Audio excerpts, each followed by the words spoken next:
area. New Delhi is beginning to realize the precariousness of these statistics. India Water Week 2016 was observed this week. The objective was to delve into the issue of water conservation and resource management, sharing best practices and exchanging ideas to identify timely solutions to critical water issues. Safe drinking water for all is still a challenge, said President Pranab Mukherjee at the concluding day of the event. How crucial is the issue of water security and what challenges does it pose to the entire human race? We discuss it in public forum today.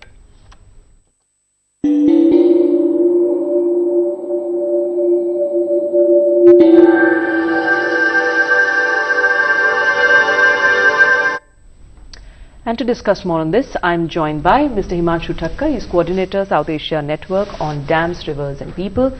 Dr. Pradeepta Ghosh, who's Distinguished Fellow with the Energy Research Institute. Professor A.K. Gosai from IIT Delhi. And Mr. Sudhindra Sharma, who is the Director with the Ecological Foundation. Welcome to the program. I'd like to start the discussion with you, Himanshu. How do you look at the relevance of such meets like the India Water Week? And do you think it's really going to take, our policy makers somewhere close to the issue of water security, which has now become a global matter of concern? See, there is definitely a need for fresh ideas, induction of fresh ideas into the way water resources are managed and developed in India. They say that was their idea, the India Water Week. The theme was that we want to bring fresh ideas and bring all kinds of people into the platform. So that objective is correct, but how they've implemented is seriously problematic actually. Firstly, they ensured that the people who are critical thinking on these issues, who differ with the government, they are kept out of the India Water Week. Their guru, the Uma Bharti ji, said publicly that Israel is my water guru. What is the population of Israel? Less than 1% of India. What is the land area of Israel? Less than 1% of India. Does Israel have a single river like India? Does it have any mountains like India? Does it have the variety and biodiversity of the people and nature that we have in India? Nothing, none of that. So there is serious problem in the way. And then if you look at the program, the name of the ministry includes Ganga rejuvenation and river development. Do we find anything of that in the whole and this is a new addition to the name. That's right, yeah. You find nothing of that in the whole program. The river is referred only in the context of river linking. Only three times whole information brochure refers to the word river. And every time it's interlinking of rivers or developing of storages and things like that. There is no mention of wetlands. In fact, they see water only as a commodity and not as a ecological part of the ecosystem. And if till you don't accept water as part of an ecosystem, you are not going to really learn to develop in a sustainable way. Okay. And lastly, I would like to add that India is facing this year the prospects of the worst drought, summer in post-independent India. And there was not a word of that information brochure, unfortunately not even in the President's speech or Uma Bharti's inaugural speech of this.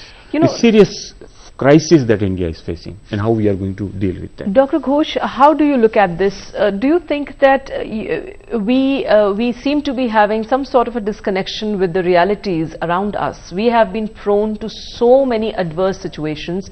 The fact that half of India would suffer with drought and the other half would be flooded. That has been a reality for so many years, as long as we are independent and before that. Do you think that we really seem to be drawing a line there and we don't really want to look at that part as a country? Well, I think that when it comes to water, we have been looking at it in a very compartmentalized fashion, and there is also a fragmentation of authorities which deal with water. And of course that when we come to policy making, and I would submit that a significant part of our vulnerability on the waterfront is due to policies with serious unintended effects, and that these have not been properly identified and addressed. So it's actually an outcome of a lot of fragmented thinking, fragmented authority, and inability or unwillingness to do serious analysis of the technical, economic, environmental and policy options. And I think that we need to reverse that. I would say, however, in terms of the utility of events like the Water Week, that it does help to break down disciplinary walls.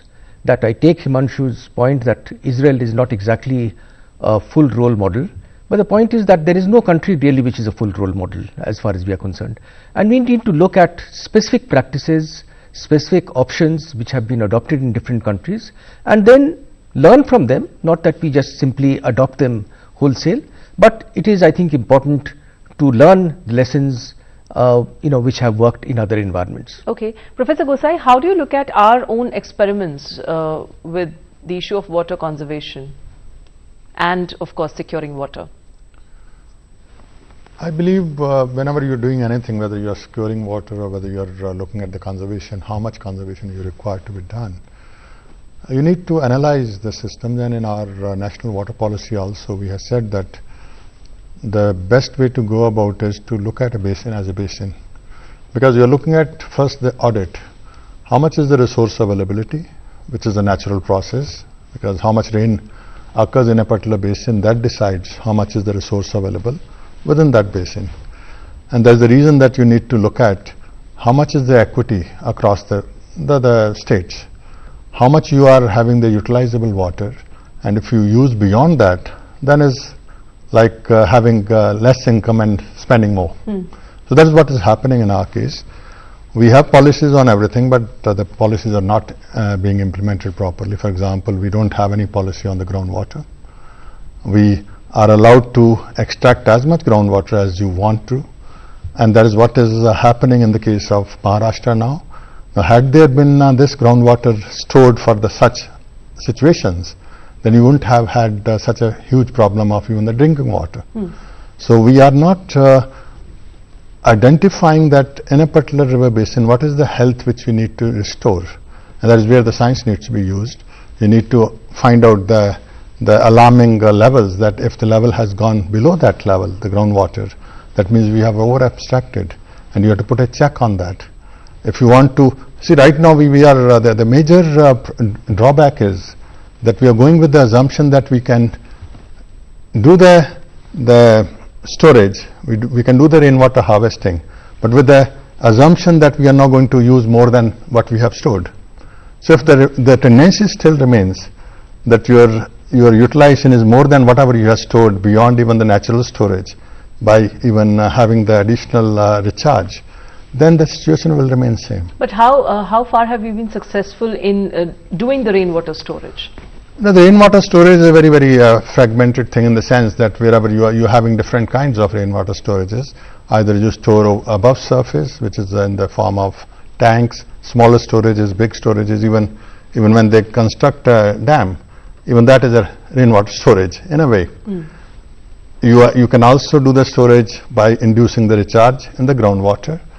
The situation is that the groundwater has gone so low that even if you keep on giving going to do the additional recharge, it might take ages to bring it to the level which was 50 years ago, the level which was the natural level. So when we define that what was the natural health of the system, the total system has a role to play. The rivers have a role to play. Rivers get the water from the groundwater.